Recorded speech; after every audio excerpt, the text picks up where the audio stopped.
Asal-usul penciptaan roda sebagai penggerak industri. Sadar atau tidak, hampir setiap mesin, peralatan, benda ciptaan manusia langsung ataupun tidak langsung sangat berkaitan dengan penggunaan roda. Umumnya, sarana transportasilah yang paling erat kaitannya dengan pemakaian roda sebagai alat penggeraknya. Roda dipercaya ditemukan pertama kali di Mesopotamia.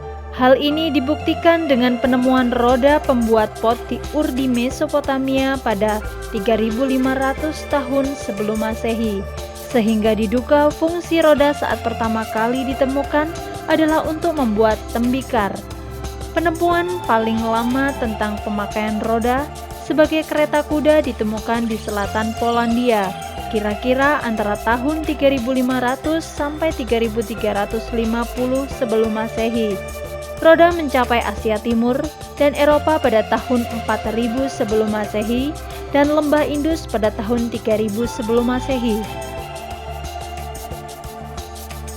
Penemuan roda terjadi di akhir masa Neolitikum dan kemungkinan juga merupakan kemajuan teknologi yang memulai zaman perunggu. Pemakaian roda sebagai alat transportasi secara luas kemungkinan tertunda karena roda membutuhkan jalan yang halus untuk dimanfaatkan sehingga orang pada masa itu lebih memilih kuda. Roda pada awalnya hanya terbuat dari kayu cakram yang dilubangi untuk as, sampai Celtic memperkenalkan pemakaian pelek besi di sekitar roda.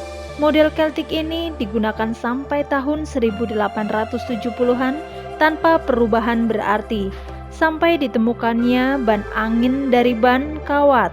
Sampai sekarang roda digunakan secara luas mulai dari sepeda sampai turbin pesawat. Roda berangsur menjadi bagian dari budaya dan teknologi. Orang sadar bahwa gerak mekanis bagi penciptaan apapun hanya bisa dilakukan dengan roda. Lompatan ilmu pengetahuan ini terjadi ketika manusia menemukan roda bergigi yang mula pertama digunakan pada roda tenaga air.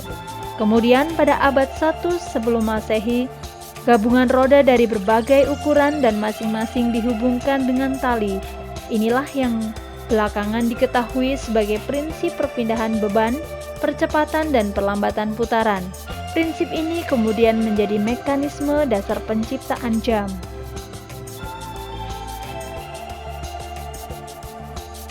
Pada tahun 1515 untuk pertama kalinya orang menemukan wheel lock, roda yang bisa diputar dan berhenti oleh sebuah benda pengganjal.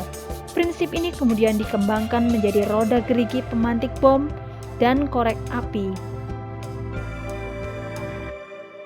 Pada tahun 1839, Charles Goodyear berhasil menemukan teknik vulkanisasi karet. Vulkanisasi sendiri berasal dari kata vulkan yang merupakan dewa api dalam agama orang Romawi. Pada mulanya, Goodyear tidak menamakan penemuannya itu dengan nama vulkanisasi melainkan karet tahan api.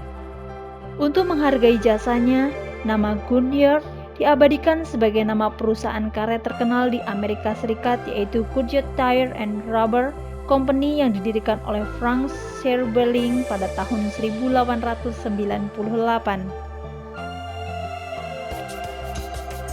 Goodyear Tire and Rubber Company mulai berdiri di tahun 1898 ketika Frank Sherberling membeli pabrik pertama perusahaan ini dengan menggunakan uang yang dia pinjam dari salah seorang iparnya.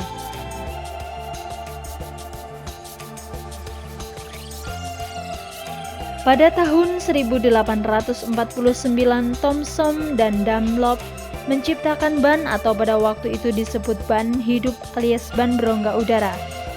Sehingga Thomson dan Dunlop disebut bapak ban. Dengan perkembangan teknologi, Charles Kingston Wheel menemukan ban dalam sementara William Erskine Bradley menemukan ban luar. Thomson, seorang insinyur Inggris, mengembangkan ban mati di sekeliling pelek kendaraan menjadi ban hidup alias berongga udara yang dipatenkan pada tahun 1845. Karya Thomson kemudian dikembangkan oleh Dunlop. seorang dokter hewan asal Belfast, Irlandia. Jika Thomson menggunakan kulit binatang sebagai bahan dasarnya, Dunlop menggantikannya dengan karet.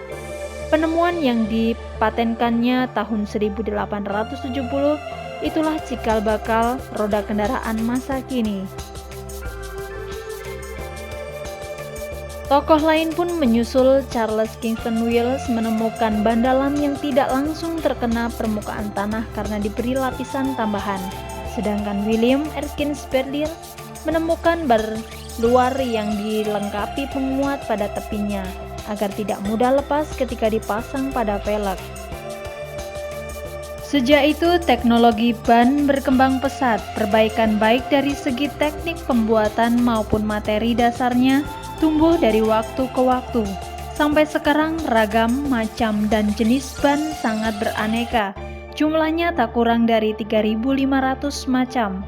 Baik ban luar yang mengharuskan pemakaian ban dalam maupun jenis tubeless alias tanpa ban dalam.